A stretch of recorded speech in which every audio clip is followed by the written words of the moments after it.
ناظرین، آج آپ کے سامنے شب قدر کی نشانیاں بیان کی جائیں گی۔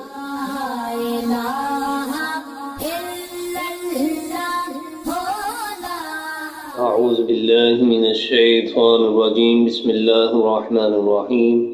انا انزلناه في ليلة القدر وما ادراك ما ليلة القدر ليلة القدر خير من ألف شهر تنزل الملائكة والروح فيها بإذن ربهم من كل أمر سلام هي حتى مطلع الفجر۔ صدق اللہ العظیم۔ شب قدر اس قدر عظمت والی رات ہے کہ جس کی شان میں اللہ رب العزت نے پوری سورہ مبارکہ سورہ قدر نازل فرمائی اور ارشاد فرمایا کہ انا انزلناہ فی لیلۃ القدر، بے شک ہم نے قرآن لیلۃ القدر میں اتارا۔ وما ادراک ما لیلۃ القدر، تم کیا جانو کہ لیلۃ القدر کیا ہے؟ لیلۃ القدر خیر من الف شہر، فرمایا کہ لیلۃ القدر 1000 مہینوں سے بہتر ہے۔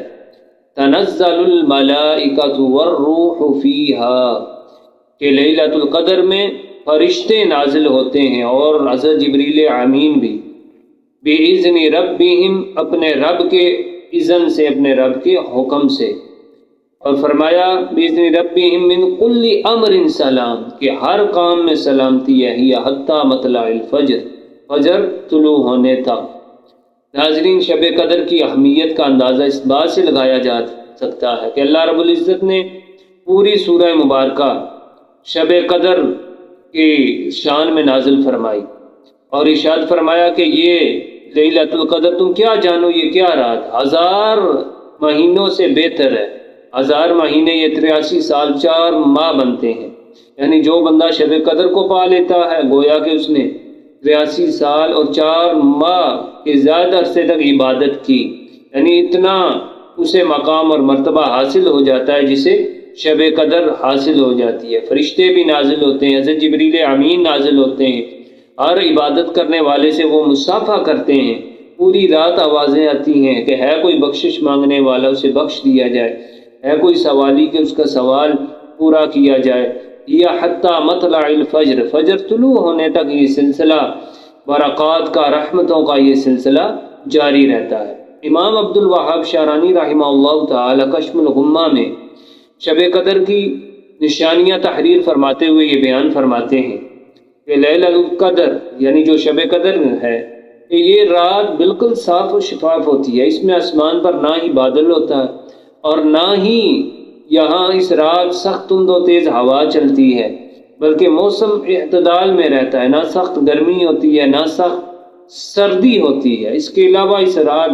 نہ ہی شیاطین کو ستاروں سے مارا جاتا ہے، اور اس رات کی جب صبح ہوتی ہے تو سورج بغیر شعاؤں کے نکلتا ہے۔ اور بعض روایات میں یہ بھی ہے کہ لیلۃ القدر کی رات سمندر کا جو کھارا پانی ہوتا ہے وہ بھی انتہائی میٹھا ہو جاتا ہے۔ عبید اللہ بن عمران آپ فرماتے ہیں کہ میں بحیرہ قلزم کے کنارے موجود تھا اور میں نے اسی پانی سے وضو کیا، اور جب میں نے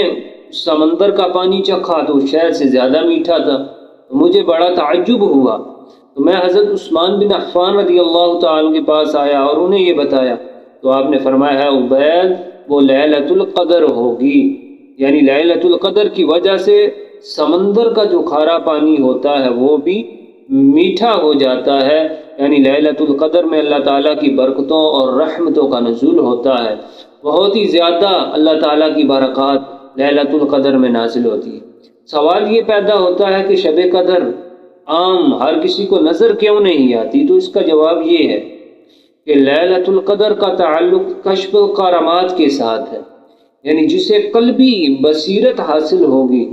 اسے ہی یہ شب قدر نظر آئے گی، جس کا دل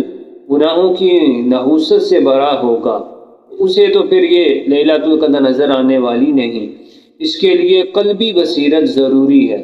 تو جو بندہ یہ چاہتا ہے اسے لیلۃ القدر حاصل ہو،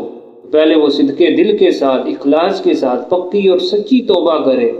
جو گناہ کی اس پر نادم ہو، شرمندہ ہو، اور پھر اخلاص کے ساتھ وہ عبادت کرے، اور فرمایا گیا کہ طاق راتوں میں اسے حاصل کرو، یعنی نبی پاک صلی اللہ تعالی علیہ وسلم کا یہ فرمان ہے کہ رمضان المبارک کے آخری عشرے کی جو طا کراتے ہیں 21، 23، 25، 27 اور 29، ان میں شب قدر کو تلاش کرو۔